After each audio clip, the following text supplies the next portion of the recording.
Hey, what's up guys? So today I am here to talk about the season finale of Fear the Walking Dead. There was a lot of stuff that happened in this episode, so let's get started. Okay, so the first thing that I want to talk about today is how they are going to get their family members out of the compound. So you know that Mr. Salazar has a plan to let the walkers out of the arena and basically cause a distraction and diversion so that they're able to get into the compound with the medical area to be able to get both his wife and Nick out, as well as Chris's mother, Liza. So we see that they're actually leaving the house, so they gather all their stuff up, and then all of a sudden they cut to this one scene where Mr. Salazar is coming out and he sees the National Guard and they're like, hey, what are you doing, whatever. He's like, oh, you know, you should save your ammo, and all of a sudden he's just walking like slow, casual, nothing's going on.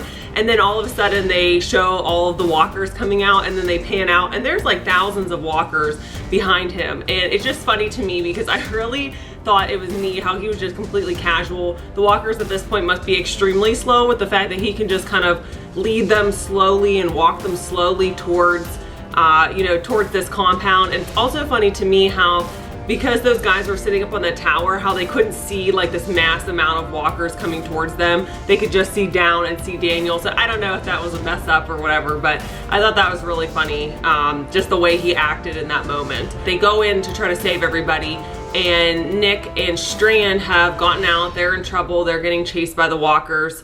And Mrs. Salazar, Griselda, she had passed on, and we know that, but Daniel and Ophelia did not know that. So, you know, they were able to find out while they're running through the compound trying to find them, Nick and her. Liza was able to say, hey, I'm sorry, but you know, she wasn't able to make it with the infection, and it was an honest thing. And it was also interesting to see that the doctor lady, you think she's some bad person based on the fact that she took Nick and Griselda and stuff away, but you actually end up seeing that she seems to be a genuine person and really wanted to help these people get better and everything. And you see her kind of downfall where, you know, the evacuation unit is leaving because they see that the compound is being overrun.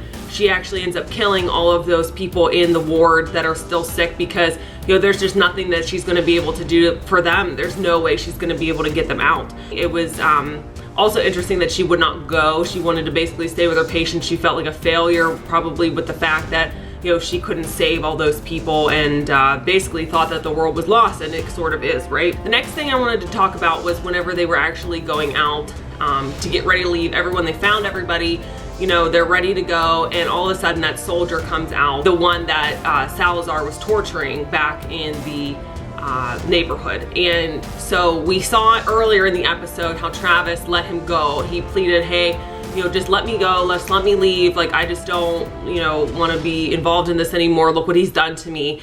And I couldn't figure out whether or not they were going to have this guy reappear now or in a later season or something like that when some other stuff was going down. I had a bad feeling about it just because, you know, Travis is trying to be so genuinely nice and have these morals and think that most people are good, right? And at this point we realize that that's not true. And we see here in the parking garage that the guy comes out with a gun, and he's gonna get back at Salazar for everything that he did to him whenever he tortured him. You think that he's gonna shoot Salazar, but really he actually turns the gun and shoots Ophelia, and we don't really get to see what happens with her. We see that she goes down. I wasn't sure what happened just because they didn't really show whether she got killed or whatever happened. And then Travis finally breaks, and he finally just attacks this guy with everything that he had, all this frustration that was built up. He just took it out on this guy, and I can see why. Obviously the guy tricked him, and he realizes, you know, that maybe people aren't that good. There's other stuff that needs to be done. I can't just be this hero and all this, you know, with these different people. They're lying to him. They're manipulating him. Another thing, so they finally were able to leave. So it was interesting seeing the city, you know, again, it's sort of like Atlanta, right? All the cars are stuck on the highways. We haven't really seen a big city, you know, lately in The Walking Dead to see all those things, but I always think those are neat things, how like there's just no cars moving, just the whole city is dead, even though like a week ago or something like that, it was completely, you know, vibrant. It was interesting to see. Strand is an interesting character, and I want to talk about him for just a second. I don't know whether you guys think that he's a good guy or a bad guy, and I really can't figure that out either right now. I think that he's a good guy, in my opinion, just based on what we've seen. he seems to help Nick, but I think that he, based on the fact that he was like, I need to use you, Nick, to get out of here, I think he has his own agenda. He's taking them to his house. You know, you guys can eat whatever you want. He shows Nick that they're going to probably be going on a boat named Abigail, and through the binoculars. And I don't know, he's very interesting. I mean, he seems like he wants to help, but like I said, that agenda, I think there's something more to what he's planning, and we'll have to find out what happens with that in a later season. And then obviously the big scene at the end was Liza dying. She was able to get out of the compound, however, she was scratched or bitten or whatever, and she knows that she's gonna end up dying from that anyways and turning, and she doesn't want that kind of life. And she asks Madison to basically, you know, return the favor that Madison had asked of Liza earlier in the season, and asked her to actually kill her because she knows that she's going to turn.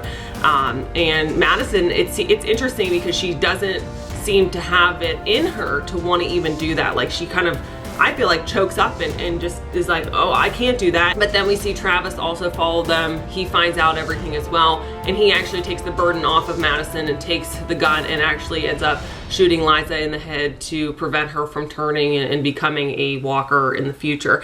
And, you know, that was just a really sad scene. I really didn't like it, just, you know, from the emotional standpoint of it. It was just very overwhelming. Even though she wasn't, to me, like a major character in the series, it's very important that, you know, we see somebody in the group that actually had to die, so that we can see these other characters start to develop and understand what's truly going on in the world, that there's really nothing that they can do at this point for what's happening. One other thing just before I leave is that we didn't get to see what ended up happening with those lights in that one house above the neighborhood, and the gunfire that we heard. So I don't know, because of the fact that we seem to be going out to the ocean and going on this boat, I don't know, are they ever going to revisit that particular plot point? I mean, unless I missed something, they did not explain that at all. I thought it was actually pretty important. It seemed like they focused on it a lot, so I don't really know what their plan is for that, or if they're even going to just forget about it or whatever. So what did you guys think about this season? Did you like the season? Did you like the finale? Leave me a comment below and let me know. Don't forget to subscribe if you liked the video, and I'm gonna be starting to make some other videos as well, not only just reviews of TV shows. I'm probably gonna start vlogging, not every day, but, you know, maybe once in a while I'll put up a vlog. Please like the video, and again, let me know what you guys think about any of that stuff I just talked about, and I will see you guys next time. Take it from the pan and you put it on the plate. Well, that actually looks pretty good. That's what it's supposed to look like according to the pictures, at least. All right, and then make sure you turn off your oven and make sure there's no cats in the oven. That's the most important part.